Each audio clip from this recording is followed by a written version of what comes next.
Selamat malam, jumpa lagi dengan Kang Ubay. Beberapa waktu yang lalu saya upload video short di channel ini dan saya bertanya dalam bahasa Arab, bahasa Inggris, dan bahasa Indonesia. Mengapa? Sebagian besar siswa-siswi Indonesia lulusan SMA, bahkan mungkin bisa jadi kita sendiri yang notabene pernah belajar bahasa Arab dan bahasa Inggris ketika SMP dan SMA dan di pesantren, masih gagap untuk berkomunikasi dengan kedua bahasa tersebut. Dan saya mendapatkan jawaban dalam bahasa Arab tertulis, kalau misalnya menggunakan bahasa Arab lisan itu akan lebih senang. هل تعرف لماذا كثير من الطلاب الإندونيسيين لا يستطيعون أن يتحدثوا باللغة العربية واللغة الإنجليزية، ولكن قد تعلموا حين في مدرسة الثانوية ومدرسة العالية ومعاهد الإسلامية بضع سنوات. Do you know why the majority of Indonesian students are not really capable to communicate in English and Arabic, even though they have spent quite some years in junior high school and high school to learn those languages? Kenapa ya sebagian besar masyarakat Indonesia, siswa Indonesia, tidak mampu berkomunikasi di dalam bahasa Arab maupun bahasa Inggris, walaupun telah mempelajari kedua bahasa tersebut selama beberapa tahun di SMP, SMA, namun tidak mampu berkomunikasi di dalam bahasa Inggris dan bahasa Arab. Tolong bantu jawab pertanyaan saya. Ajib as'ilati. Please. تلقيت إجابة جيدة من مشاهد حول هذا الفيديو.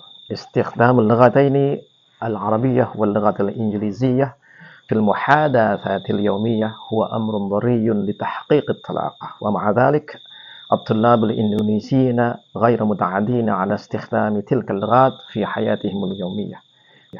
في الرد على هذه الإجابة، أليس من الأهمية بالغة تطبيق طريقة تعليمية مناسبة تقود الطلاب الإندونيسيين الاستخدام اللغتين العربية والإنجليزية بسهولة في تواصلهم وتواصلنا.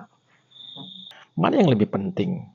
Diciptakannya suatu komunitas berbahasa atau diimplementasikannya suatu metodologi pengajaran bahasa Arab dan bahasa asing yang memungkinkan siswa-siswanya berani dan paham dengan betul bagaimana menggunakan kedua bahasa tersebut di dalam komunikasi sehari-hari.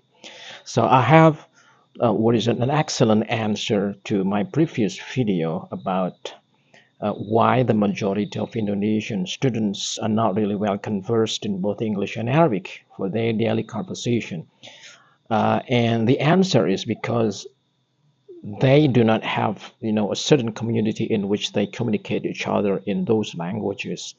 Now, my new question arises, which one is more important, to have a community in which we can communicate in both Arabic and English, or we implement such a teaching methodology, especially conversation or muhadatha fi al-lughat al-arabiyya, which can make our students understand how to use that language in our daily conversation, or how we communicate in those languages.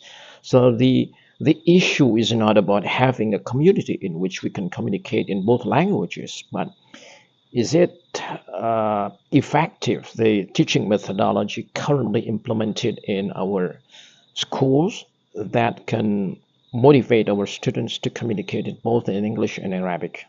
So that's a very important question.